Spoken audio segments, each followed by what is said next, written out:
Petugas penyelenggara ibadah haji terus memeriksa fasilitas jemaah selama puncak haji, salah satunya terkait jumlah jemaah yang melebihi kapasitas di Mina. Dirjen Penyelenggaraan Haji dan Umroh Hilman Latif menyebut imbas dari insiden tertahannya jemaah di Musdalifah kemarin menyebabkan sejumlah tenda terisi melebihi kapasitas. Diduga sebagian jemaah berada di tenda yang salah sehingga mengambil jatah jemaah lain. Petugas haji kini tengah mengecek daftar jemaah yang ada di tiap tenda untuk memastikan semua jemaah mendapat tempat yang nyaman. Ngecek ke maktab-maktab yang ada di Mina, apakah mereka menempati maktabnya sesuai dengan yang sudah ditentukan atau tidak.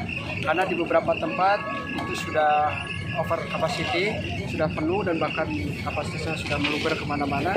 Tetapi yang nanti kita lakukan adalah apakah mereka betul jamaah di situ atau limpahan dari yang lain ya, yang belum menempati tempat yang sesungguhnya. Sementara itu, Konsul Jenderal Indonesia di Jeddah, Eko Hartono menyebut selain padatnya lalu lintas, penyebab jemaah haji sempat tertahan di Musdalifah adalah kekurangan armada yang mengangkut jemaah. Permintaan yang tinggi diduga membuat perusahaan penyelenggara haji di Arab Saudi atau Masyarik salah perhitungan. Eko memastikan hal ini akan jadi evaluasi ke depan.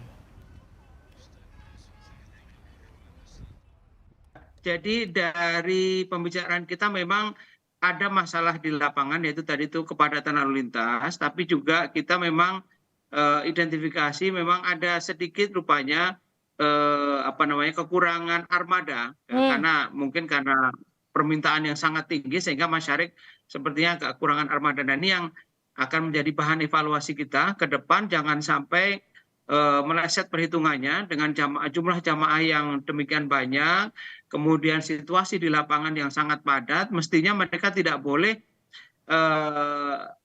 kekurangan armada. Kementerian Agama memprotes layanan dari perusahaan Arab Saudi Masyarik atas pelayanan yang lamban terhadap jemaah haji di Musdalifah. Kementerian Agama Republik Indonesia meminta hak jemaah dipenuhi.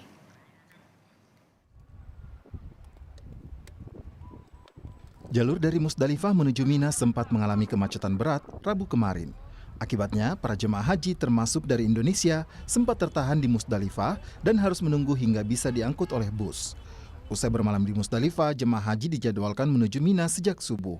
Namun, kondisi bus yang terjebak di kemacetan di jalur Tarat Dudi selama berjam-jam membuat jemaah Indonesia baru seluruhnya bisa terangkut pada pukul 13.30 waktu setempat. Total ada 25 kloter jemaah yang harus menunggu giliran menanti bus menuju Mina. Cuaca yang panas membuat jemaah rawan kelelahan. Petugas haji pun langsung membagikan makanan dan minuman kepada jemaah. Dirjen Penyelenggara Haji dan Umrah Kementerian Agama Hilman Latif memastikan jemaah yang sakit telah mendapat penanganan petugas kesehatan. Kejadian ini bermula ketika traffic setelah bis-bis mengantar ke Mina sulit untuk kembali mengevakuasi jamaah tersisa, sehingga butuh waktu 2 jaman bisa dinormalkan, dan setelah itu pun 1,5 jam bisa berjalan, stuck lagi sekitar 1 jaman. Kita menyisir, hanya 1-2 orang yang tertinggal dan itu harus dievakuasi oleh ambulan. Tadi jam 1.30 sudah banyak evakuasi, alhamdulillah sudah selesai di Musdalifah.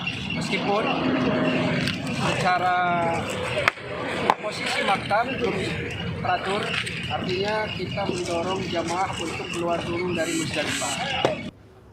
Wakil Ketua DPR sekaligus tim pengawas haji Sufmi Dasko Ahmad meminta Kementerian Agama cepat tanggap dalam pelayanan jemaah haji. DPR meminta penanganan jemaah bisa lebih dimaksimalkan. Ya, kemarin kalau di Musdalifah memang ada rombongan yang kemudian memang belum mendapatkan makan, kemudian sudah melakukan umroh, sudah agak lama, tapi kurang lebih pelaksanaan haji pada tahun ini memang berjalan lancar, walaupun tadi saya tekankan tahun depan harus ditangani oleh orang-orang yang lebih profesional. Saat ini jemaah haji mengikuti ibadah wajib haji melontar jamarat. Cuaca panas dan jarak yang jauh membuat panitia haji mengimbau kepada jemaah khususnya lansia untuk mengambil nafar awal. Hal ini untuk mengurangi potensi kelelahan jemaah khususnya jemaah lansia. Tim Liputan, Kompas TV.